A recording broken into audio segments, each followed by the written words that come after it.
Imagine stepping into like a luxury boutique in Paris or New York. Hmm. You pick up a high-end designer perfume. Right. The kind that costs hundreds of dollars a bottle. Exactly. And you probably aren't thinking about global geopolitics when you smell it, right? Definitely not. But there is a very good chance that the foundational ingredient in that bottle, this essential root called vetiver, was painstakingly pulled from the soil of a country that currently, as of 2023, has literally zero elected officials. It's a profound disconnect, isn't it? We see the luxury product on one end of the supply chain, and then we see the chaotic headlines on the other. Yeah.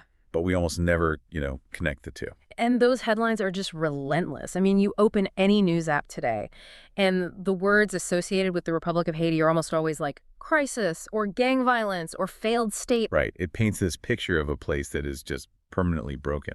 Which is why today we're taking a deep dive into a really comprehensive Wikipedia article on the Republic of Haiti. And our mission here is to completely dismantle that snapshot. I love that. We want to figure out how a nation with, honestly, one of the most triumphant history-making foundings in the world evolved into the complex, hyper-vulnerable state we see today.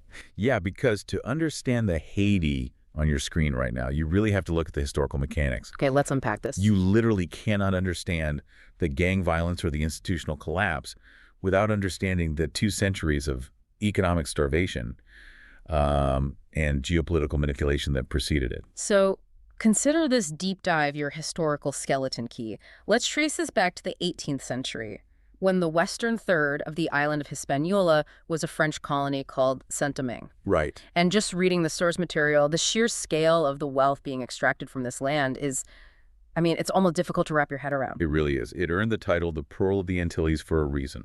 This single, relatively small colony was generating 40% of France's entire foreign trade. Wow, 40%. To put that in perspective, Saint-Domingue was producing double the wealth of all of England's colonies combined. That is just wild. It was the absolute economic engine of the French Empire, and it was fueled entirely by the mass export of sugar and coffee. But, and this is the crucial part, the mechanism generating that wealth was an absolute meat grinder. Yeah, brutal is an understatement. The plantation system here wasn't just cruel, it was engineered for this lethal level of efficiency.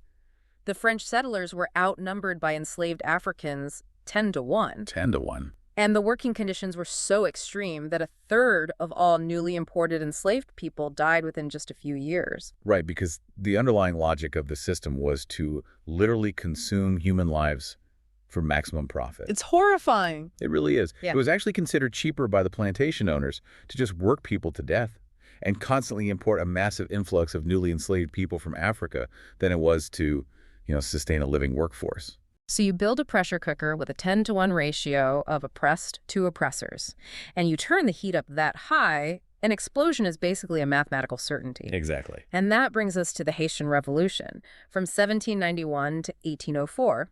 And this isn't just a regional rebellion. Haiti becomes the first sovereign state in the Caribbean, the first country in the Americas to officially abolish slavery.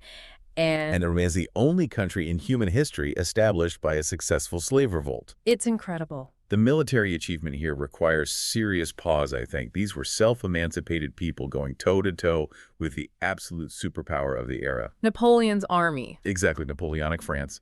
Napoleon sent an expedition of 20,000 soldiers, plus an equal number of sailors, with the explicit goal of retaking the colony and reinstating slavery. And the Haitian forces, led by tacticians like Toussaint Louverture and later Jean-Jacques Dessalines, they didn't just meet them on an open battlefield, right? They utilized these devastating guerrilla tactics. They did. Plus, they had this massive invisible ally, which was yellow fever. Yes, a huge factor. The source notes that more than 50,000 French troops ultimately died trying to take back the colony, many from the disease. That includes 18 generals. Which is staggering. France lost more soldiers in Haiti than in multiple other 19th century colonial campaigns combined. Because the Haitian armies essentially weaponized the environment. They dragged the war out, forcing the French troops into conditions where disease just decimated their ranks. So it was a humiliating, decisive defeat for Napoleon. And on January 1st, 1804, Haiti declared its independence. Right. But I have a question about the global reaction to this, specifically from the United States. Okay. Because I always assumed the U.S. would have been the first to champion Haiti's independence. We had just fought our own bloody revolution against a European monarchy. Wouldn't the U.S. want a newly independent, democratic neighbor? You would definitely think so, but the reality was this severe case of geopolitical whiplash. What do you mean? United States support for the Haitian revolutionaries was entirely dependent on who was sitting in the Oval Office at the time. Because the concept of a successful slave revolt was like a massive domestic political issue for the U.S. Exactly. So John Adams, who was an abolitionist, actually threw his weight behind the Haitian uprising. Really? Yeah. During his presidency, he provided diplomatic recognition, crucial financial support, munitions, and he even deployed U.S. Navy warships to assist the revolutionaries. That is incredible. The U.S. Navy actively helping a slave revolt. It is. But then the pendulum swings violently when Thomas Jefferson takes office in 1801. Because Jefferson was a slaveholder. Right. He looks at Saint-Domingue and is absolutely terrified by the precedent. He fears this is going to inspire uprisings in the American South. So what does he do? He immediately cuts off all support, recalls the Navy, and imposes an embargo. The United States wouldn't formally recognize Haitian independence for another 6 decades. Wait, really? Not until 1862. Wait, really?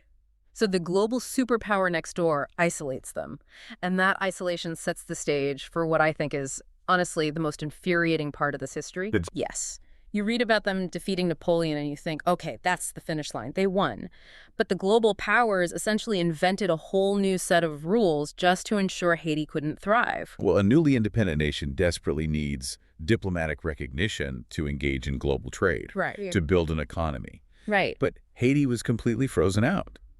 Then in 1825, France returns to the island. But they don't bring an invading army this time.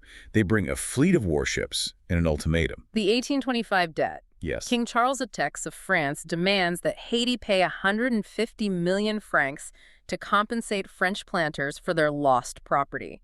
And to be perfectly clear, that lost property included the formerly enslaved people themselves. Exactly. It's paying for their own bodies. And if Haiti didn't pay, they wouldn't get diplomatic recognition, and they faced the threat of a military blockade. It is essentially the invention of neocolonialism. Right.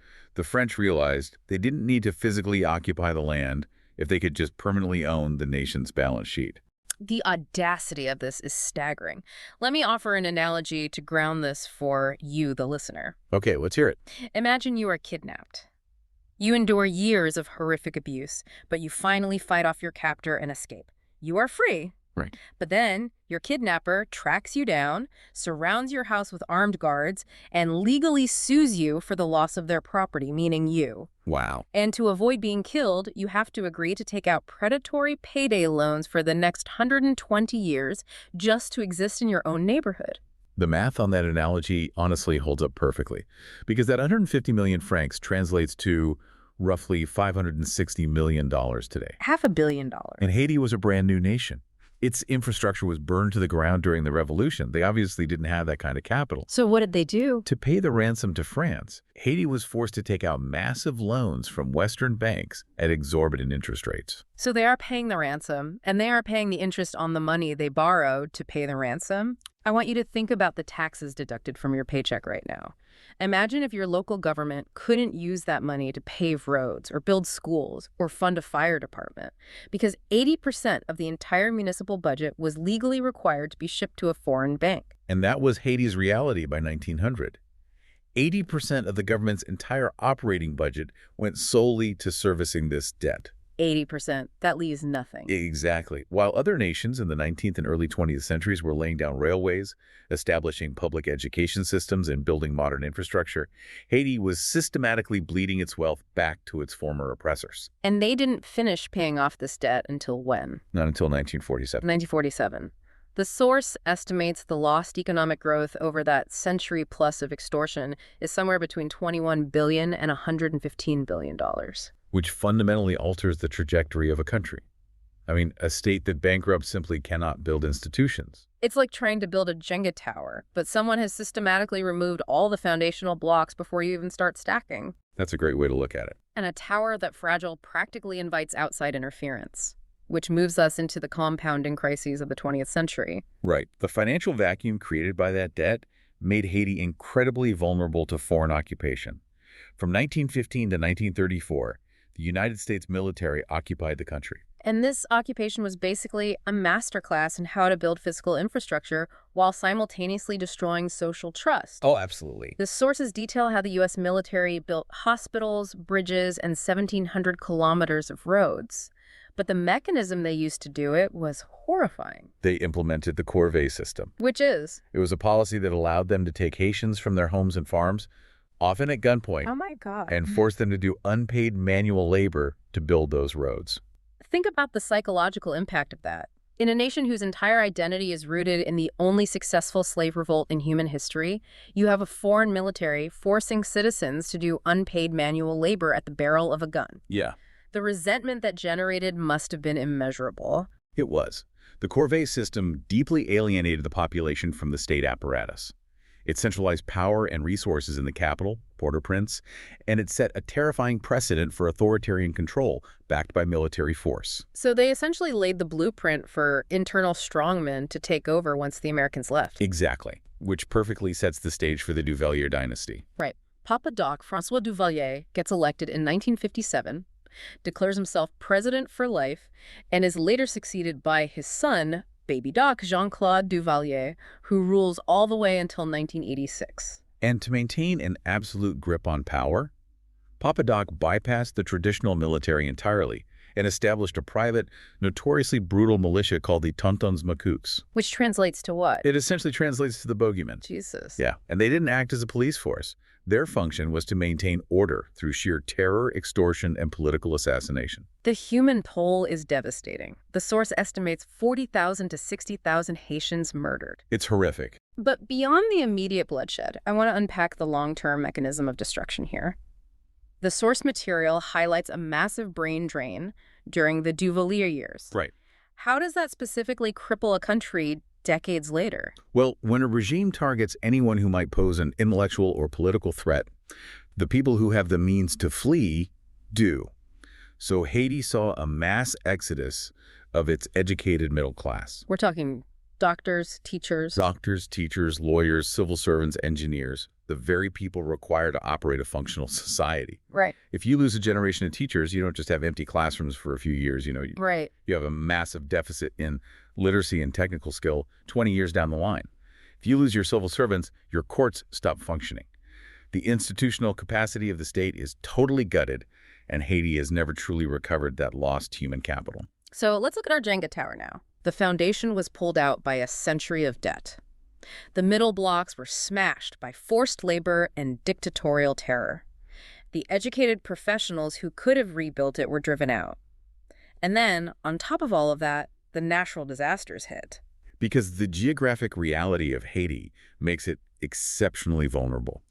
It is the most mountainous country in the Caribbean, situated directly on major seismic fault lines and squarely in the path of Atlantic hurricane corridors. Fast forward to January 2010, a magnitude 7.0 earthquake strikes dangerously close to the densely populated capital of Port-au-Prince. Yeah. The statistics from the Wikipedia article are just harrowing. Up to 300,000 people dead, 1.6 million left homeless. Unbelievable. 80% of the schools and over half the hospitals in the affected area simply ceased to exist. And the earthquake didn't just destroy buildings, it physically crushed the remaining hollowed-out state. What do you mean by physically crushed? Well, ministries literally collapsed. Yeah. Government records were buried, and countless civil servants were killed in the rubble. But then the tragedy was immediately compounded by a secondary disaster. And this one was entirely human-made. The cholera outbreak. Exactly. Cholera was not endemic to Haiti prior to 2010. The outbreak was directly traced to a United Nations peacekeeping station. I remember reading this. Yeah, infected waste from that camp contaminated the Artibonite River, which is the country's main water source. I am still trying to process the cruel irony of that. An international stabilization force sent to help manage the aftermath of an earthquake triggers a deadly epidemic that kills roughly 10,000 people. It's a cascade of systemic failures. It really is. But I want to tie this back to the beginning of our deep dive. How do we draw the line from the 2010 earthquake to the headlines today? Like, how do we arrive at a country with 0 elected officials, completely overrun by gangs? The mechanism is a complete power vacuum. Okay. The state was fundamentally hollowed out by the debt, the brain drain, and the physical destruction of 2010. Whatever fragile political order remained was entirely shattered in July 2021 when President Jovenel Moise was assassinated in his own home. The final Jenga block gets pulled. Precisely. You have no functioning parliament, an understaffed and outgunned police force, and a dysfunctional high court. Heavily armed gangs recognized the void, and they just stepped into it. And the numbers are terrifying. By late 2023, the source notes that gangs controlled an estimated 80% of Port-au-Prince. 80%? They displaced over 360,000 people. And because the violence makes it impossible to hold elections, the terms of all previous lawmakers simply expired. The state literally evaporated. It is a staggering sequence of events, but, if we stop the analysis here, if we only look at the collapsed tower, we miss the table it's built on. That's very true. We miss the land, the culture, and the millions of people who actually make up the Republic of Haiti. The resilience described in the source material is profound. And that resilience is embedded in the name itself. Oh, yeah. Haiti derives from the indigenous Taino language, meaning land of high mountains. Long before European colonization, the island had a complex indigenous history. The land itself is really a core character in this story. Which brings me back to the vetiver we talked about at the very beginning. Right, the perfume route. Even with the government completely absent, the global economy is still extracting value from Haitian soil. Haiti remains the world's leading producer of vetiver. It's wild to think about. Half of the global supply of this essential ingredient for luxury European perfumes is harvested there. It forces us to really reconsider what a failed state actually means. The political apparatus has failed, yes. Barely. But the agricultural workers are still cultivating crops that anchor multi-billion-dollar global supply chains. The people are still working, they're still producing value. And that enduring spirit extends deeply into the cultural and religious fabric as well. The religious landscape in Haiti is fascinating in the sources. It is. The data shows about 87% of the population identifies as Christian, primarily Catholic and Protestant. But concurrently, 50 to 80% of Haitians incorporate elements of Haitian voodoo into their daily lives. And to understand the mechanics of that, you have to look back to those brutal French plantations in Saint-Domingue. Because it started as resistance. Exactly. The French strictly forbade traditional African religions and forced enslaved people to be baptized as Catholics. But the enslaved Africans didn't just passively accept that erasure.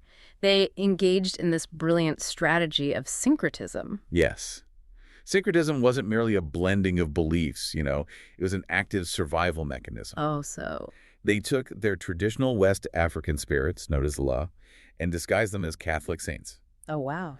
They used the iconography of their oppressors to secretly maintain their own spiritual traditions, their community bonds, and ultimately their identities. It was an act of profound cultural resistance playing out right in front of the plantation owners. Right under their noses. So when you see that modern blending of Catholicism and voodoo today, you aren't looking at a contradiction. You are looking at the living legacy of a people who engineered a way to survive an unsurvivable system. The history of Haiti is not a story of passive victimhood.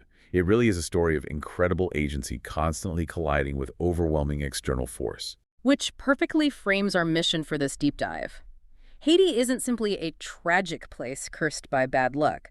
It is a nation that executed an impossible, world-changing revolution against the greatest military power of its day.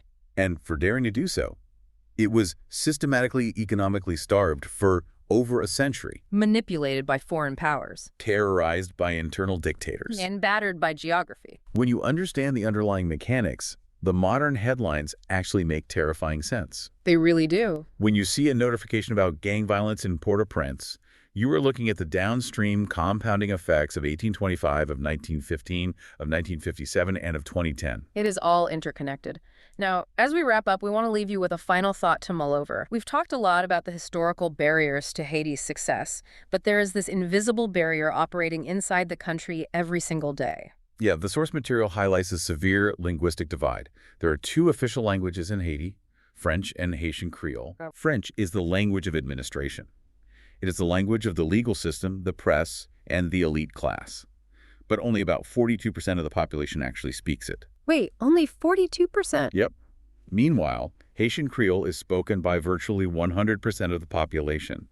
And crucially, over half the country only speaks Creole. Which raises a fundamental question about governance, doesn't it? Absolutely.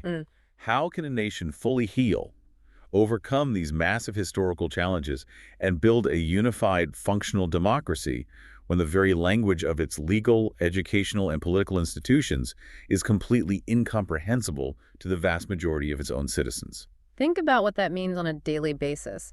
You go to court, you interact with a government agency, and the official documents dictating your life are written in a language you do not understand. It acts as an invisible wall. Exactly. Keeping the majority of the population locked out of their own governance, it completely reframes how you look at the concept of a failed state.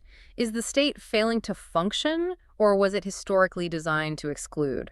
That's a powerful question. So tomorrow, when you look at the news, remember the snapshot isn't the whole story. The car didn't just break down spontaneously, right? The brakes were cut, the road was rigged, and the toll booths charged a fortune. Well said. But the engine, the resilient spirit of Haiti, is still there. Thank you so much for joining us and taking this deep dive. We'll catch you next time.